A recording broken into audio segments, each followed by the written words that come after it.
the 1.0 version of the We're Not Professionals mock drafts.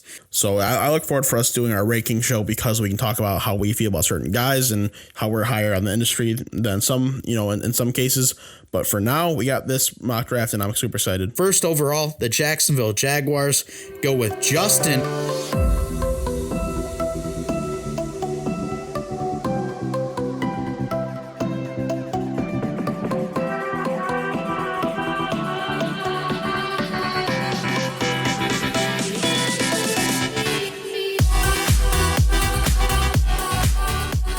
Hello, everyone. Welcome to the WNP podcast. I'm your host, Mike Mitchelson, and joining me, as always, my co-host, Chase Crawshaw. Chase, how are we feeling on this lovely Sunday morning? Yes, I said Sunday morning. A little weird. We're recording a little bit early, but that's completely fine because we've got a mock draft today. And mock drafts, you don't got to wait for breaking news because mock drafts are here and now. We're coming at you. Chase, how you feeling? I am doing swell, actually. Appreciate you asking. As of right now, I am swell. We are recording early because I'm getting a little operation done, so we're not going to be able to record as we would normally on Tuesday. I'll be recovering. So, we're doing it now. It's a mock draft. Don't have to worry about anything. I'm sure by the time we finish this, though, there's going to be something that we could have talked about, like, oh my God, Tom Brady just bought the Carolina Panthers and then traded for Deshaun Watson by giving up Christian McCaffrey and Robbie Anderson, and they gave Matt Rule too. That's probably what's going to happen by the time we're done recording this. Yeah, and I think that Trevor Lawrence is probably going to be talked about as the fourth best quarterback by the time this releases, and the Jags are probably going to trade their pick to the Patriots or something. We're gonna miss something, but that's okay. A mock draft coming up, the 1.0 version of the We're Not Professionals mock drafts. And before we get into that, Chase, I just want to talk about your bidet. So, Chase, you got a bidet, and we've always been wipe guys. So if you didn't know, get rid of the toilet paper, go to wipes. And I told my family this, and my dad actually thought I was crazy. He is now a big wipe fan, and it's hard to blame him. I mean, they're so great. But, Chase, your dad just hooked up a bidet for you in, like 2 hours ago? And you haven't been able to use it yet, but you did say it looks like there's quite a bit of force. I'm excited to get the first reaction from you when you finally use it. Yeah, I think I'm going to have to record myself using it, to be honest, as I first do it so you can see how my face actually works. But, I mean, the thing, can shoot out, nicely cleaned up, or it can shoot like a freaking fire hose. It's got some force. So I'm excited to try it out. It's because, it's going to make it easier for me post-operation to handle my business, if you know what I mean. But going back to the wipe discussion real quick. Huge wipe guy. I've been a wipe guy my whole life. I've mentioned it to you before. I mentioned to friends before you started to use them, and you were even a little hesitant. But then you tried them out, and you fell in love. And it just takes just one try, and you're hooked, and you can't stop. So maybe this bidet will be a similar type of thing, which could be an issue because if all of a sudden I love it and I just can literally only use the bathroom at my house, we might have some issues. That would be a big problem. And hey, not a sponsor. If they want to, that'd be huge. But dude wipes, the best wipes out there. Go ahead and try them. I know that on Amazon, you can get them for pretty cheap, actually, like a 3-pack or a 6-pack, pretty cheap. And ever since I found how cheap they are on Amazon, I haven't gone back. It's great. But Chase, we'll stop talking about our butts and move on to actual football conversation here. So as we said, Mock Draft 1.0 by We're Not Professionals coming today. However, I do have to preface this. These are not who we think the team should take. These are the players that we think the teams will take. These are not our rankings. This is not who we think is the best quarterback or the second best quarterback or anything. We're going to save our opinions for the rankings. We're just going based on team need, based on, player rankings that we're seeing amongst scouts in the league. We're going based off that for our 1.0 mock because, Chase, I know you probably would do differently if it was you as the GM of certain teams, whereas, a mock, we can't really do that. Oh yeah, it's some of these picks are the picks I would make if it were me as anyway, but there's plenty others that are just from what rumors that we're hearing, the way the draft falls, what we think is going to happen. So I look forward for us doing our ranking show because we can talk about how we feel about certain guys and how we're higher on the industry than some, in some cases. But for now, we got this mock draft and I'm super excited. Absolutely. And make sure to look out for our rankings coming up, because if you didn't know, Justin Herbert was actually our favorite quarterback from last year. And it looks like he's done pretty well for himself. But Chase, we'll hop into the mock. How we're going to do this, we're going to go through the first 5 picks one at a time. And then we're going to start splitting it up a little bit, talking a couple picks at a time and so forth. But obviously, the top 5 picks, always the most important in the draft. So we'll start with number 1 as the Jacksonville. Oh, let me preface this as well. Sorry. No trades in our first mock draft. 1.0 WNP mock draft. No trades. So first overall, the Jacksonville Jaguars go with Justin, not Justin Fields, you silly Shut goose. the hell up. They're going with Trevor Lawrence from Clemson.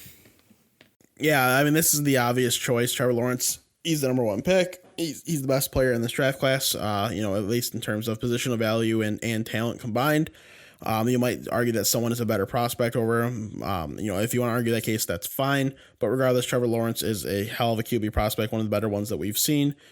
He's someone who does not have very many, if any, holes in his game. He doesn't do everything at an absolutely elite level. He does everything at a high level. Something he does at an elite level. He's got underrated athleticism. He reads the field well. He could use a little more power on his ball. He could use a little more touch when throwing downfield. But regardless, it's not something that you should consider a major issue in his game. Everything he's got is going to translate to the NFL. He's going to be ready to go day one. He's going to be one of the better rookies that we've seen in a long time at the quarterback position. Herbert had a great season. Maybe he can compete for Herbert's numbers and records. I don't know. He certainly got the talent around him in Jacksonville, but we shall see what he does. Absolutely. And Chase, I don't want to talk too much on it, and we'll try to save most of it for the rankings. But I have seen media recently talk about Zach Wilson and is he a better prospect than Trevor Lawrence? And no. I feel like that's one that is just super simple. Why is that a narrative right now? I don't know. Dude, I've seen people compare Zach Wilson to Patrick Mahomes. I'm like, are you on meth? Because Zach Wilson, he might have the 4th strongest arm in this draft class. So, in terms of, throw power, Trey Lance has the strongest arm in the draft class. Deep ball, Zach Wilson, he throws it like Joe Burrow does, where he places it very well. But Trey Lance still has a better deep ball than him, too. So, just trying to compare him to Mahomes makes no sense. Yeah, I've seen those comparisons as well. And people saying he had a Joe Burrow-like season. However, he wasn't playing in the SEC, but I'll leave it at that. As we move on to the number 2 pick, the New York Jets, they're taking with Zach Wilson, the guy we were just talking about, quarterback out of BYU. A lot of comparisons we just talked about. Sounds like we might be a little bit down on him from what you just heard, but we think he can be a pretty good quarterback prospect here. Oh, I still think he will be a very solid NFL starter. I don't think he's going to be like a bad player. I don't know if he's going to be a super high-end player, but he's got that, ability to be a true good NFL starter, a quarterback that can help a team get to a championship, maybe win a Super Bowl. Full disclosure, he's my number 4 QB in this class. But we've seen that the Jets love him, and if they're going QB, sounds like he would be the guy unless they could get Trevor Lawrence somehow, which obviously isn't going to happen. We think that Sam Darnold's gone. Are you in that same boat at least? Yeah, I think that's why we did Zach Wilson, because we thought Sam Darnold probably on the move. The GM over with the New York Jets did not draft Sam Darnold. He probably wants to get his own guy. So I think that's why we went Zach Wilson here. A lot of mocks have Zach Wilson in the same spot, but you got to think, if they're keeping Sam Darnold, why wouldn't they go a Penei Sewell or a Jamar Chase or a Devontae Smith? So that's just our thoughts from the GM side. We feel like he probably wants to get his own guy. Yeah, so Zach Wilson would make a ton of sense here. Absolutely. All right, Chase, number 3, the Miami Dolphins. This is where a lot of mock drafts shift. A lot of mock drafts differ. We went with adding more talent on the outside for Tua as we go Jamar Chase, wide receiver out of LSU. Yeah, so if you want Tua to be your guy, if you want him to be your future starter, your franchise quarterback, he's not going to be a guy who carries your team. He's going to be a guy who can, if he gets to his ceiling, he can play well enough where the weapons around him are able to get stuff done and they can have some success. So get him as much talent as you can. Get him as deep a receiver core as you can, as deep as a running back group as you can, as deep as a tight end group that you can. Adding Jamar Chase, that gives him that number 1 X receiver. He can really line up anywhere on the field, to be honest. But he can play the X role. He can play in the slot if you need him to. He can be your true alpha number 1 receiver. He automatically demands the attention of the number 1 cornerback on every team that you play against, and he can still beat a lot of those guys. So he's ready to be day 1, a day 1 starter, a day 1 Pro Bowl type player. I wouldn't be surprised if in the right situation he has a Justin Jefferson type of impact. Especially if he goes to the Dolphins and Tua takes a jump in the right direction, we could really see that happen. Yeah, and there's a lot of places the Dolphins could go here. They could go offensive line. They could go wide receiver like we have them doing. They could even go quarterback if they don't think Tua is the guy. However, we think that the Dolphins front office are invested in Tua, and we also think that they don't see the offensive line as big of an issue as, say a team like the Bengals do.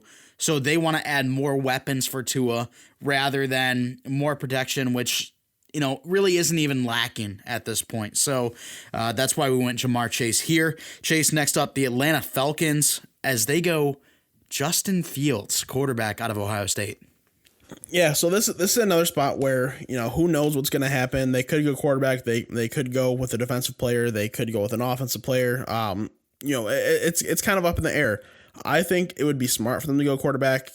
Justin Fields, he could start day 1, but I don't think he has to start day 1. I think he honestly might be better if you let him sit, kind of watch. Maybe he can take over midseason. Maybe they can trade Matt Ryan at that point. Matt Ryan's still good enough to be an NFL quarterback. But you don't have to, as a GM, you don't have to worry about playing rookies right away. It's about them being there for the long haul. So Justin Fields, gives him time to sit back. He's still got to work on some, spots of his game. He needs to work on his decision making. He needs to be a little more confident throwing the ball. He can learn those things behind Matt Ryan because Matt Ryan's good with both of those things. If he gets a full season just sitting, he could really develop into the best quarterback in this draft class. Yeah, another position where a lot of different things can happen. They could go offensive line. They could go wide receiver. They could go defense. They could go quarterback like we have them doing.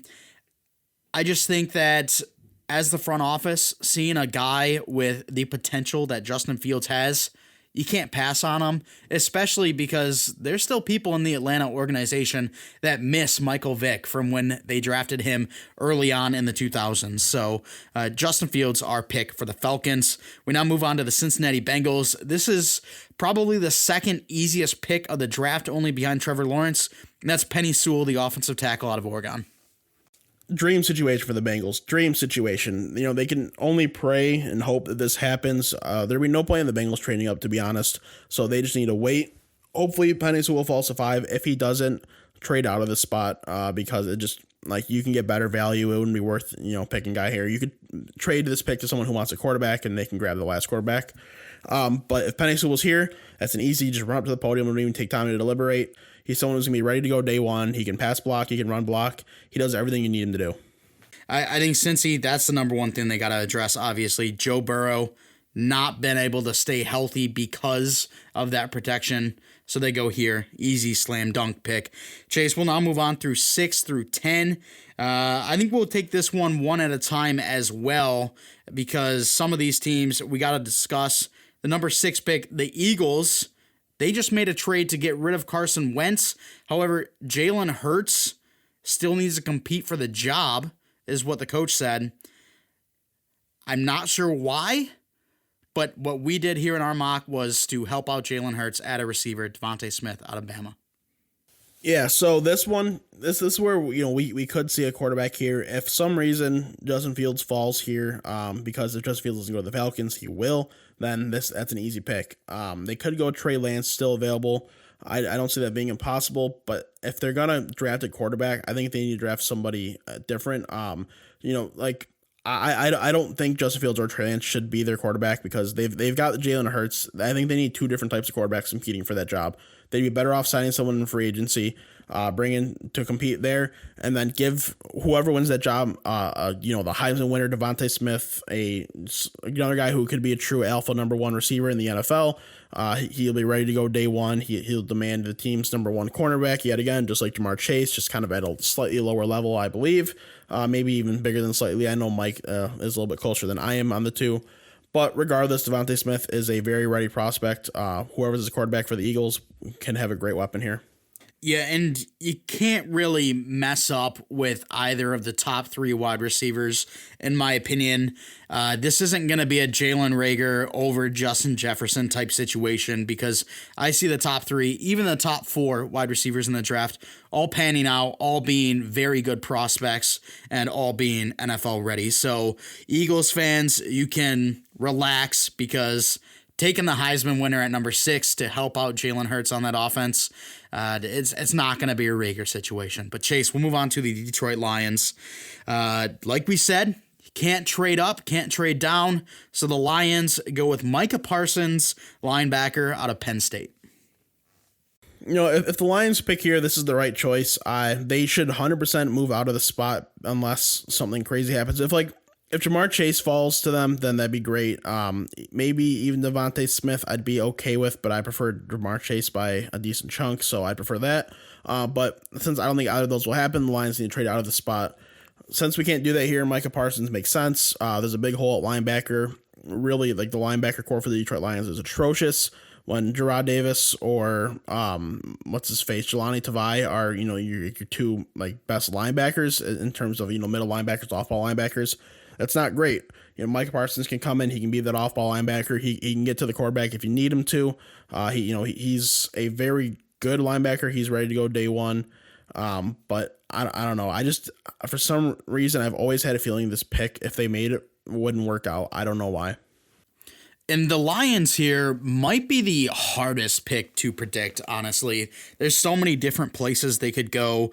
You mentioned wide receiver, obviously Galladay, Marvin Jones, not on contract right now. Their top two receivers might not return. I would expect one of them to. I could be wrong, though. Maybe neither do. So they could go wide receiver here. Micah Parsons, a great linebacker who could fit in Detroit because their linebacking core isn't great. You could also see a guy like Patrick Surtain. Maybe they go back-to-back corners, build a elite secondary with Okudah and Surtain, and then the quarterback option is always there too. If they don't think that Jared Goff is the guy, he's just a transition guy, maybe you go Trey Lance. But we went Micah Parsons here. A tough one to predict and definitely one to keep an eye on as we get closer and closer to the draft. But Chase, we now go to the Carolina Panthers. I feel like this might be the best situation here. This might be one of my favorite picks for the current situation. That's Trey Lance going to the Panthers. Yeah, other than Trevor Lawrence first overall, this is actually my favorite pick of the draft. The Panthers right now, they're making a lot of moves. They're trying to clear up cap. It seems like they're going to be making a push for a quarterback. They'll probably push for Deshaun Watson. If that happens, obviously this pick won't be made. But if that doesn't happen, they can't get Deshaun Watson. They can't get a quarterback.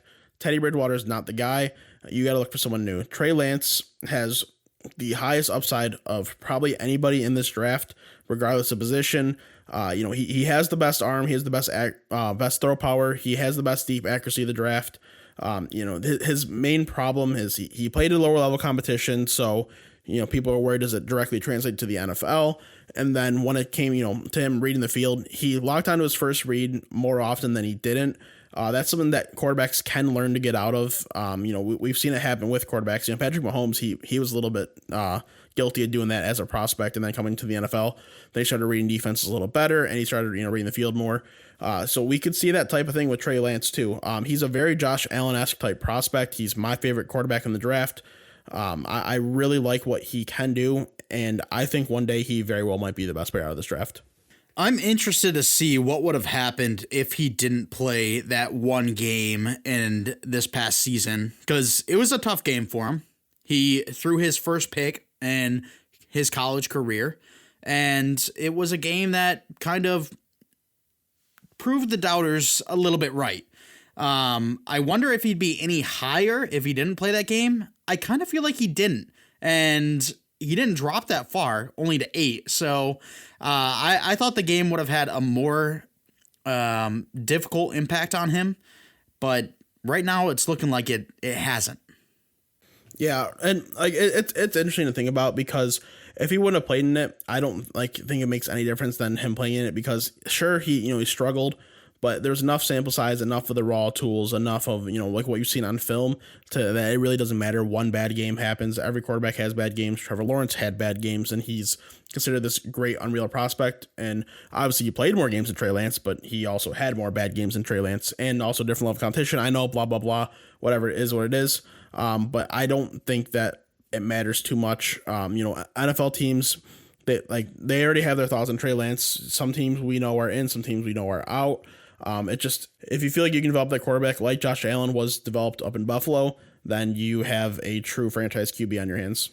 And what a nightmare it would be if Deshaun Watson and Carolina did unite, as you were talking, a couple minutes ago, because that would just throw our whole mock draft off.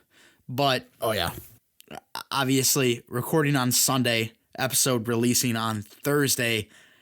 Let's just hope that doesn't happen. But Chase, we move on to the number 9 pick. This is the Denver Broncos. Another team that could go multiple routes. However, we have them going with Patrick Surtain, cornerback out of Alabama. Yep. So our consensus consolidation, we had Patrick Surtain as our number 1 corner. They could go Caleb Farley here. It really just depends, which one they would want to prefer. But we think corner makes a lot of sense here. It's a team that really adding to the defense is going to help. If they could get a quarterback somewhere too, maybe they can add another receiver or a running back, whatever the hell they want to do. But with where they stand, it looks like they might be stuck with Drew Lock. So at that point, just supplement the defense, build up that defense, get it as good as you can for when the offense finally figures it out, and then you can be an elite team. Adding a number 1 corner like Patrick Surtain helps easily do that. Yeah, for sure. And if a Justin Fields, Trey Lance drop to this pick, we think it's a slam dunk. In our mock, he did not. So we go Patrick Surtain here. A very productive corner over at Alabama, and someone who has a legacy behind their name. So definitely one to watch out for. As we move on to our number 10 pick, we've got the Dallas Cowboys addressing the same position as they go Caleb Farley, corner out of Virginia Tech. Yeah, so we were just talking about it, Caleb Farley. You love him, I know you do. I like him as well too. He's a very good corner. He could argue, he's the number 1 corner in this class with Patrick Surtain, but we have it obviously different. He's another guy who, he could be a day 1 impact corner. It's hard for corners to do that in this league. We saw CJ Henderson have some success, so maybe these two guys can do it as well. But it just makes a lot of sense. The Cowboys, they have just a couple holes here and there. If Dak gets healthy and then they can plug a hole or two, they're already a playoff team. So if Farley can come in and have a day 1 impact, that would be huge for this Cowboys team. Yeah, and that defense was horrendous, including the secondary. So definitely something they got to step up. They got rid of their defensive coordinator, brought a new one in, and now adding to that defense by taking Caleb Farley. Definitely going to be a big help. Chase will now go through 11 through 15. We've got the Giants taking Gregory Rousseau, edge from Miami. The 49ers taking Rashawn Slater, offensive tackle from Northwestern. The Chargers taking Jalen Waddle, wide receiver from Bama. The Vikings taking Christian Barmore, defensive tackle out of Bama. And then the Patriots taking Kyle Pitts, tight end out of Florida. Which one do you want to talk first? So I want to hit on Rousseau and Slater just really quickly, because Waddle and Pitts are the two I mostly want to talk about, and then even Barmore too. But Rousseau and Slater, I just want to hit these real quick. Both these picks make a lot of sense. The 49ers, we'll start with the Rashawn Slater pick. They can get an offensive tackle who's ready to go day 1. He could even move inside if you need him to, because he has a little bit of length concerns, but I think he's powerful enough where he can play tackle and not have any concerns in the NFL anyway. And then Gregory Rousseau is an elite edge rusher, someone that I love. He's a prospect that I've always really been a big fan of. I think he could have a day 1 impact in the NFL. The Giants have a couple holes, but edge could really be filled. So let's start with Jalen Waddle, our number 3 receiver consensus in the class. Some people have him as number 2 or number 1. I think he's closer to number 4 than he is to number 1. But at the same time, he's neck and neck with Devontae Smith at number 2. If he goes to the Chargers, Mike Williams, it looks like they might be kind of done with him. They didn't, I don't know how long he's going to be left in LA. They didn't pick up the 5th-year option, correct? They did. Or they did. I mean, excuse me. That's what I meant to say. I don't know why the hell I said they didn't. They did pick up the 5th-year option. But regardless, we think that he could be done after that is over. He's been a little bit underwhelming in terms of production as a prospect or as a player in the NFL. So Jalen Waddle could really come in and be that, stretch the field deep threat that Justin Herbert would really need. Yeah, and the Chargers have liked deep threats. They've had Tyrell Williams. They also had Travis Benjamin. Now they bring in a deep threat that can do even more than just play the deep threat. Jalen Waddle, a very nice pick to add to the Justin Herbert arsenal. I think it's a no-brainer. When you have a guy that is this talented here at 13, I think you got to pick him. And I think that the 49ers, they could have also looked there. If Rashawn Slater dropped to the Chargers, maybe they look there to add more production for Herbert. But the way our mock draft fell, Jalen Waddle goes to the Chargers. Chase, let's now talk about Christian Barmore, defensive tackle out of Bama. It was a no-brainer for us to go defense for this Vikings team. The defense really struggled. We were thinking defensive line was probably the most valuable spot right now. And we thought with Danielle Hunter on the outside, let's help bolster the inside by going the defensive tackle out of Alabama. Yeah, they can really build a strong pass rush and run stuffing, defensive line here if they fill all these holes. Christian Barmore comes in and helps fill that hole. Obviously, their secondary is still going to be a little sus, as we kind of saw this year. But, it's about building in the right direction. Adding Barmore, day one impact type player, it helps kind of take that step in the right direction. And Chase, Kyle Pitts goes to the Patriots. We mentioned it, and I think a lot of people are going to dislike the pick. And I know that in your own mock draft that you did a couple days before, you had him dropping one more spot to the Cardinals. A nice fit there.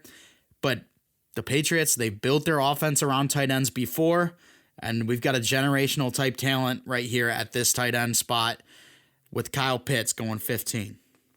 Yeah, it definitely could happen. They spent some draft capital on 2 tight ends last year, both third-round picks. So who knows what Bill will be thinking over there. This is something that could happen because we saw, Gronk, we saw Hernandez, 2 dynamic tight ends have, great success there. And maybe they will try to, repeat that success. The team with the Patriots right now, the issue is obviously at the quarterback position. If they can figure out something with the quarterback in the offseason in terms of free agency or a trade, then sure, this Kyle Pitts pick makes a lot of sense. If not, maybe they, reach on a quarterback. Maybe they go defense at that point, or they still go Kyle Pitts anyway. Who knows? All I know is that Kyle Pitts, he does have the potential to be an immediate day one impact. Maybe, maybe he's a better impact than these receivers are. In the receiving game as a rookie. I don't know. He's one of these rare tight ends who can actually be a legitimate day one guy. Moving on to 16 through 20, we've got the Cards taking Elijah Vera Tucker, offensive guard out of USC. The Las Vegas Raiders taking Kwity Paye, an edge out of the University of Michigan at 17. At 18, the Miami Dolphins back on the board as they select Travis Etienne, running back out of Clemson. The Washington football team take Rashad Bateman, wide receiver out of Minnesota. And the Bears take Terrace Marshall, wide receiver out of LSU, with that 20th selection. Yeah, it's obvious the guys we want to talk about here. So we can move on from Vera Tucker and Paye. Vera Tucker is a great interior lineman. He's going to be a day one impact starter. Kwity Paye is an edge rusher who had some success in Michigan, but has dropped a little bit in the draft board for some reason. But let's get right to the nitty gritty, right to who we want to talk about. Travis Etienne to the Dolphins. This makes a lot of sense. Etienne, he's a solid pass catcher. He's not the best in the draft, but he's definitely improved on in his college career.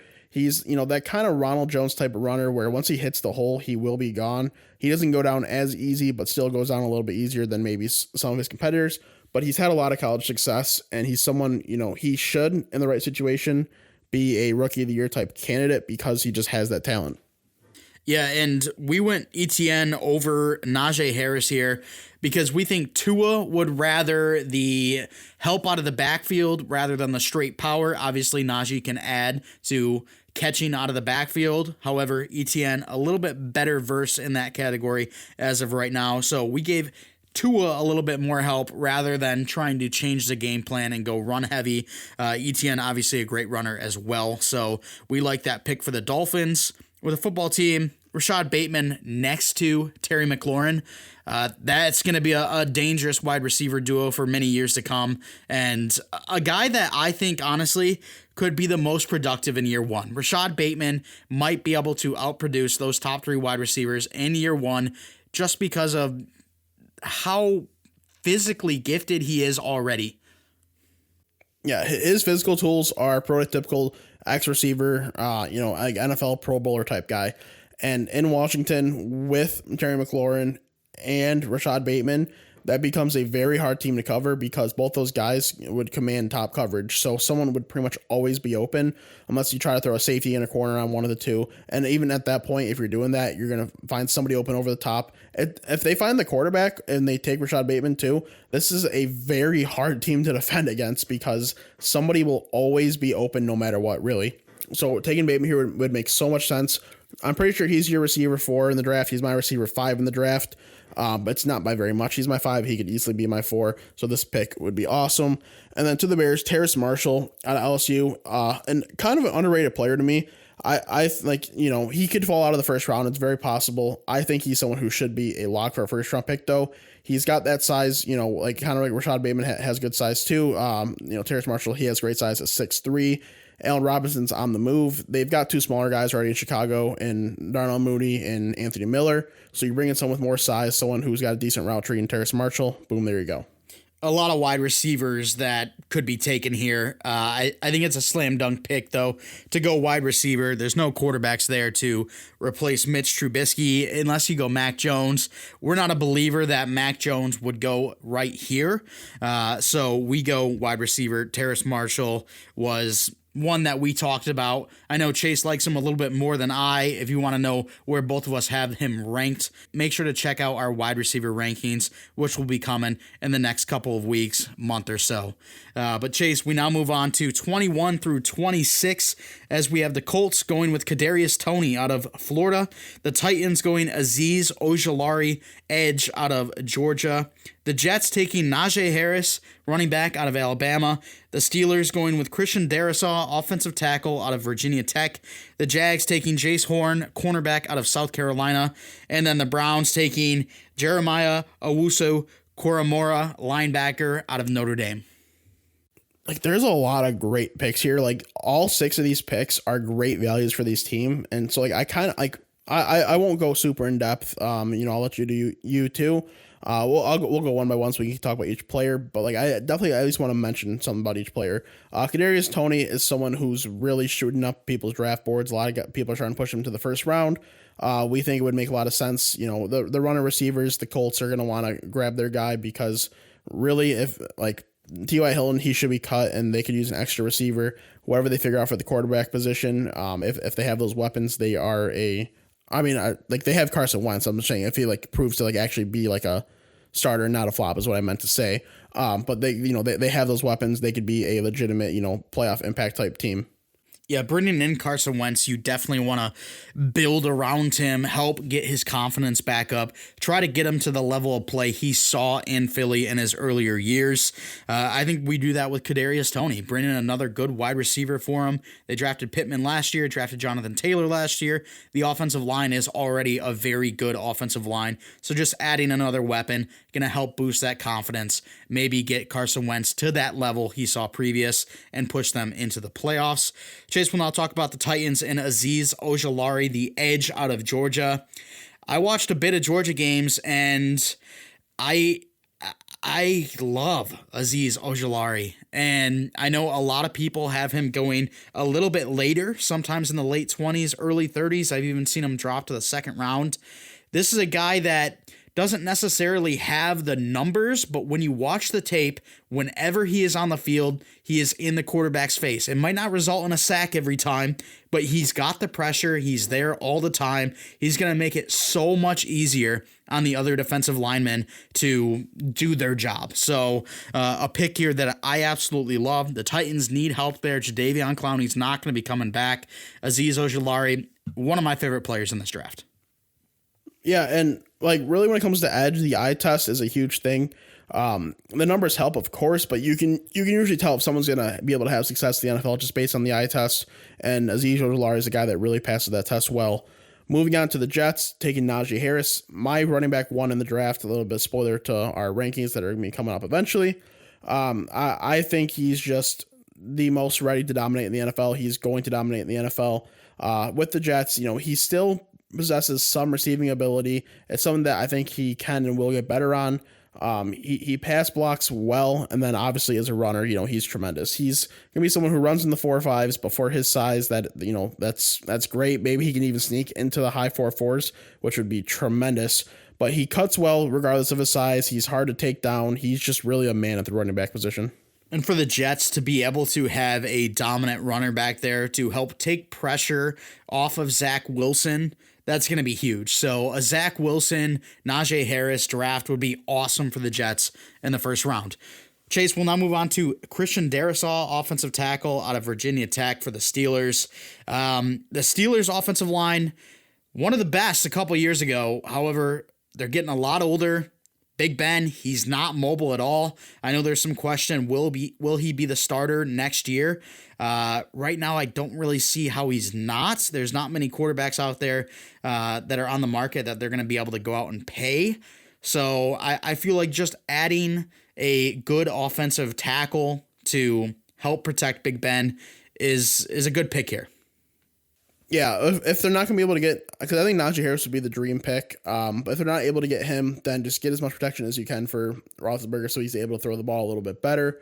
Darrisaw is a guy who if I did my true rankings, he would be ranked higher than 24th on my list, so they're getting good value here. He's someone who is ready to come in day one and be an immediate blocker for your team. He's got good size, and he's really just got like man strength and good technicality. He would be just an immediate great fit for the Steelers. Absolutely. We move on to Jace Horn, corner out of South Carolina. The Jags go with him here. And I think it's just because having Horn and Henderson next to each other would be a flashback to Ramsey and Bouye. They want to help the defense out some more. They've already helped out the offense by taking Trevor Lawrence. They've already got great weapons there. So we go defense here, and we think that Jace Horn would be a great pick for him. Yeah, it's something I could very well see happening. If I think defense is the move here, regardless, whether that be linebacker, corner, depends how the draft falls. Jace Horn he's too talented to kind of let slip further than this point. If they get that shut down 1-2 corner, they still have a decent linebacking core. Miles Jack is a guy that you and I both love, and that offense, I mean, all they are is a tight end away from being built at this point, and they can easily get one in the second round. 2 guys, and Brevin Jordan and Pat Freiermuth, they could take, and they'd be ready to go. The Jags could really build themselves a hell of a team out of this draft, and you might as well just go with the best value at the defensive position at this point. Absolutely. And then the Browns, they go the linebacker out of Notre Dame, Jeremiah Owusu-Koramoah. The Browns have a lot of problems in their back seven with Jace Horn off the board. They go the next best available. That could be at linebacker here with Owusu-Koramoah. Yeah, this is a guy that, draft pundits are really starting to fall in love with more and more. Where I think, you still see him sometimes in the second round. You're going to see him rise into the first round pretty consistently in drafts more and more as the offseason goes along, especially as they can start doing pro days and testing and stuff. He's just a talented dude. He's just an alpha linebacker. He's someone, he comes in, he'll get to the QB, he'll be able to pass protect. He'll do really everything that you need a number one linebacker to do. He'll probably be someone who can kind of captain and command that defense. Like how Sean Lee, for so many years for the Cowboys, he was just looked at as the ultimate signal caller, in that linebacker core and in that defense. Owusu-Koramoah could really be that guy. Great pick there for them. Now we move on to our last couple of picks. As at 27, the Ravens go Samuel Cosmi, offensive tackle out of Texas. The Saints go Mac Jones, quarterback out of Alabama. The Packers go Rondale Moore, wide receiver out of Purdue. The Buffalo Bills go Javonte Williams, running back out of North Carolina. The Chiefs go Amon-Ra St. Brown, wide receiver out of USC. And the Buccaneers go Jalen Phillips, defensive end out of Miami. Chase, let's talk about the Ravens first, just because they've got great offensive tackles. Why would they go an offensive tackle in the first round here? Oh, well, it looks like one of their offensive tackles is not very happy with playing right tackle. Yeah, it's Orlando Brown, right? Like, dude's like, dude, play me at left tackle. It's like, no, we don't need you. He's like, all right, well, get me the hell out of here then. So they might have to do that. And if that happens, obviously a replacement would be needed. And Cosme is a guy who can come in and, not necessarily be at a super elite level right away, but he's someone who can come in and do the job. So that pick would make a ton of sense. Absolutely. And then the Saints, Mac Jones, Drew Brees retiring this year. And is Taysom Hill or Jameis Winston the true answer? If you don't think so, you bring in Mac Jones. He can back up one of those two for this year, maybe even start this year. Just learn and take that starting job next year. I think this is the one pick in the draft that Mike and I made that would be like maybe a surprise. We are both believers that he's going to end up being a day one pick by the time, the process comes along.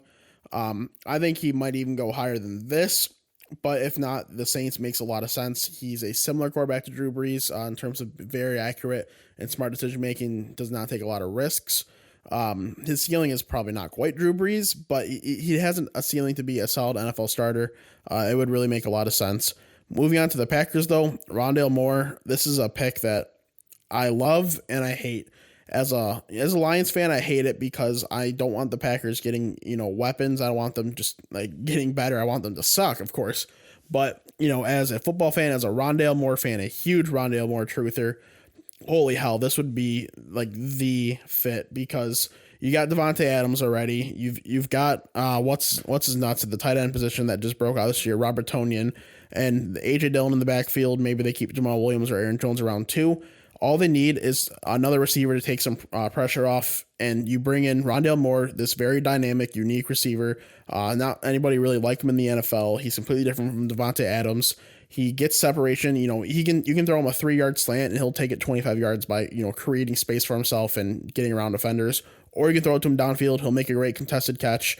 He's a really strong dude. He squats 600 pounds, only being 5'9". He is just a special human being. An absolute playmaker, which I think is really the only thing the Packers need on top of, Aaron Rodgers playing at that MVP level like we saw this year. Add another playmaker on the outside, add another playmaker that can do it in the backfield as well. Rondale Moore is a perfect pick for the Packers at 29. Chase, let's talk about the Bills and Javonte Williams. You said that the Bills are only one running back away from a Super Bowl. They get it here. Yeah, I really think that is the case. If they get a running back who can do everything on the field, then they're gonna be in the Super Bowl next year. And if they take Javonte Williams here, I will safely call that they are my Super Bowl favorites. If the draft happens and they draft Javonte Williams, or if they somehow get Najee Harris, or even Travis Etienne, I will immediately go into my phone, go into the Barstool Sportsbook, and place a future bet on the Bills winning the Super Bowl because that's all they need. Javonte Williams is he's this guy. He's got that prototypical size. He's 5'11", 220. He's got good receiving ability. He runs the ball well. He's a true all-purpose back. He's someone who's ready, to command the workload by himself. He shared the backfield with Michael Carter at UNC, but it's kind of sugarcoating his true talent. NFL teams, they know where to find this talent. They'll clearly see past it. He'll end up being a high pick, and to the Bills would be a great fit for the dude. Yeah, and there's some other running backs out there that could go as well. I know Chase is a big fan of Kenneth Gainwell, but we decided to go Williams, just a little bit more of a pure runner than some of the other guys out there. With the 31st pick, the Chiefs go Amon-Ra St. Brown, wide receiver out of USC. This is one of the teams where they don't need much, and it looked like they needed offensive line quite badly in the Super Bowl. However, they did have both of their offensive tackles injured. Obviously, that's going to be hard to overcome.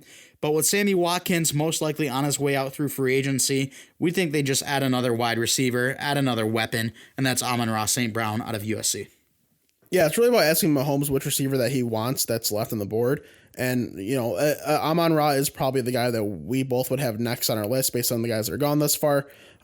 He's a borderline first-round talent, maybe second-round talent, but he's someone who can command targets day one. He's good enough where he's going to be able to run a decent route tree. He's got the hands. He's got the physicality. He's really got just some tremendous talent. If he goes to the Chiefs, he becomes one of my favorite fantasy rookies, ever, because it's just a great fit. You can throw to Tyreek and Travis Kelce. Like, and obviously it's going to be expected and it's hard to defend, but if they can get an Amon-Ra St. Brown type of receiver, those targets will cut down a little between those two. They'll go to him. He'll be open because you got to worry about double covering Kelsey and Hill, and he'll do some special things. So if this happens, it makes the Chiefs just even more of a super team. Absolutely. And then with the final pick, the Tampa Bay Buccaneers go Jalen Phillips, defensive end out of Miami. Why did we go a defensive end when they just looked so damn good in the Super Bowl with their defense? Well, a lot of players are up for new contracts. This just gives them the backup plan, a little bit more leverage in negotiations, everything like that. A great player and a great pick for the Tampa Bay Buccaneers. Yeah, and he's somebody, like, even with his size, if you need to, like, if the defensive ends that, like, you know, that the Bucs have expiring, if they end up signing him, you could really throw him at linebacker, and he'll, like, outside linebacker, he'll be perfectly fine too, because he's got that 6'5", 265. He's that perfect size where you could really use him anywhere, and that spot of the field, and he'll be great. So just keep adding to this defense, and try to keep the Bucs winning, because they are right now in a hell of a position to win with Tom Brady. Absolutely. That is it for the WNP We're Not Professionals 1.0 mock draft. Chase, let me ask you, what is your favorite pick in this mock draft? My favorite pick is actually Trey Lance to the Carolina Panthers. I just think this one will work out so well. Matt Rule would get a dude that he can develop who could become the best player in this draft class. I really think that's in the realm of possibility. He could have a Josh Allen type of curve, but I think he might be able to hit it quicker than Josh Allen, because I think he is more polished than Josh Allen coming out of the draft. It would just be great. He probably wouldn't play this year. Maybe he gets some time later on in the season, but they would still have Teddy. You don't need to force Teddy out quite yet. Absolutely. I think I'm going to go Azeez Ojulari. I talked about it before. A guy that is able to get pressure on basically every single one of his snaps. I absolutely love it. And the Titans, that's really all their defense needs. And they could be a Super Bowl contender. But that's going to do it for the episode. If you guys want to stay up to date with all that we do, you can follow us at WNP Sports Pod on Twitter. That's again at WNP Sports Pod on Twitter. And we got a lot of good stuff coming up. We've got a free agent show coming up. We've got our rankings, our draft rankings coming up with the QBs, wide receivers, running backs.